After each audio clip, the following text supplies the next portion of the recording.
So then you got Andre Harrell up in Uptown. You know what I'm saying? Room meant the same thing. Then you got the dudes that come up the next generation. The Puffies, the Jay-Z's, and all these artists that come up and they got to see these gatekeepers, right? Then they advance, right? And then you got your Quincy Joneses, your Clive Davises, and other dudes. I'm not saying that these men are homosexuals. It's rumored and allegedly they are. I don't know this for a fact, but they are names that I heard as people, as gatekeepers. You're not going to get past these people unless you do these type of things. I'm not saying it's true, right? But I know for a fact myself that I've encountered an executive in my field, and they came on to me, and they came on to me through other people, and I know for a fact as if I would have succumbed to the homosexual lifestyle, that I would have became an executive and I would have went further than where I was at in my career. I know this for a fact.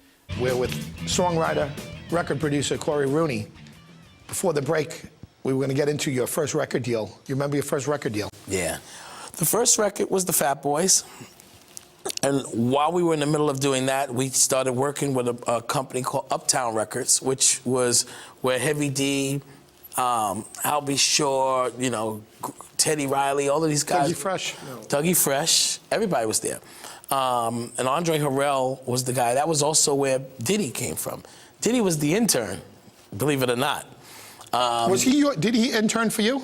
Well, all of us. He was kind of like the guy. I mean, he wasn't Corey Rooney's intern. Right. But he was the intern for Uptown Records at the time. And, he was the guy who would be the guy running to get McDonald's and, stuff like that if you needed that. Try that now. Yeah, try that now. Yeah, right. Try getting He's him gonna to send run me to to get get McDonald's now. Yeah. And we used to give him such a hard time. It was funny. I mean, because he's about 2 years younger than I am, and we would go and harass him all the time. And one day I gotta give it to him. This guy's always been the ballsiest guy in the world, and we used to run into him at the office and, mess around with him, steal stuff from him, because he always managed to have cool records, so we'd steal it from him.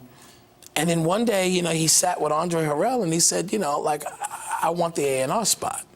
And Andre gave him the shot, And Mary J. Blige. Yeah, right? well, and so the first project was a project called Father MC, and while we were in the middle of that, that was when Puff was making his transition.